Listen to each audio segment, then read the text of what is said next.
Spain gives up their first goal of the tournament. Jude Bellingham continues to put together one of the greatest World Cups we've seen, and Lionel Messi is just 2 wins away from another World Cup trophy. The Final Four is officially set. Let's break it down.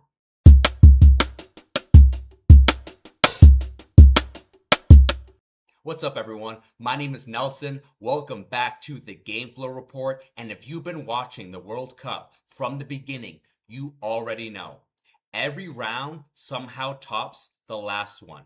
The quarterfinals gave us drama, late winners, overtime thrillers, and now we're left with 4 teams who all believe they're capable of lifting the biggest trophy in football.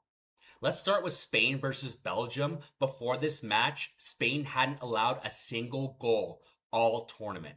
5 straight clean sheets. Then they ran into Belgium. Fresh off of dismantling the United States, Belgium brought that same physical, relentless style into SoFi Stadium. Every loose ball turned into a battle. Every tackle had something behind it. And at halftime, we were tied 1-1. It felt like we were headed into extra time, but championship teams find another gear when it matters most. In the 88th minute, Mikel Oyarzabal timed his run perfectly, met a beautiful low cross to tuck it into the bottom corner. His 4th goal of the tournament. Spain survives 2-1, and they move on to the semifinals. Let's move on to France versus Morocco. Morocco came into this match doing exactly what they've been doing all tournament long, defending with everything that they had, staying organized, making opponents uncomfortable, and for a while, it worked. Then France reminded everyone why they're one of the favorites. Just after the hour mark, Kylian Mbappé broke through the Moroccan back line and buried the opening goal. And just before Morocco could regroup, Ousmane Dembélé doubled the lead 6 minutes later. 2 quick punches, game over. France wins 2-0. And now we have one of the best semi-final matchups imaginable. Spain versus France on Tuesday in Dallas. Spain's defense has been outstanding, only allowing 1 goal all tournament. But France attacks with so much speed and movement that eventually someone's going to find space. They also have one of the tournament's leading goal scorers in Kylian Mbappé. And if you give him just a little bit of space, he's going to find the back of the net. My prediction, France wins and they move on to the World Cup Championship. Now, let's flip it over to the other side of the bracket, England versus Norway. Norway has become one of the surprise stories of the World Cup. Erling Haaland has been incredible. The fans have embraced this team. That rowing celebration has completely taken over social media, but England has quietly turned into one of the hottest teams left in this tournament. This match needed extra time after goals from Andres Shedeup and Jude Bellingham left things tied at 1. England needed someone to step up, and once again, Jude Bellingham answered the call. For the 2nd straight knockout match, he scores twice. Back-to-back braces, another match-winning performance. England moves on, Norway heads home, and while this is the end of the tournament for Haaland, something tells me that this isn't the last time we see him make a deep World Cup run. Now, let's move on to the final match of the quarterfinals, Argentina versus Switzerland. Switzerland came into this match full of confidence after a tense shootout against Colombia in penalties. Argentina survived an unforgettable comeback against Egypt.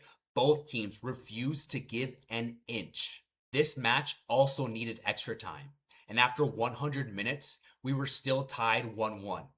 Penalty kicks looked inevitable. Then, Argentina reminded everyone why champions are so dangerous. Julian Alvarez broke through in the 112th minute, and just before the final whistle, Lautaro Martinez slammed the door shut in the 121st. Argentina wins 3-1, and suddenly, we have another heavyweight semifinal matchup, England versus Argentina. So we have Spain versus France, Argentina versus England. I do want to talk about England for a minute. They have completely transformed since the group stage. They look organized, disciplined, and Jude Bellingham is playing the best football of his life right now. But Argentina just feels different. They never panic. Even when they fall behind, they believe that they're one moment away from completely flipping the match. That's championship focus. For England, if they score first, don't change your mentality. Keep attacking, keep pressing, because the moment you sit back against Lionel Messi, he's going to make you pay. My prediction, France versus Argentina in the World Cup final. Can we take a second and appreciate this tournament?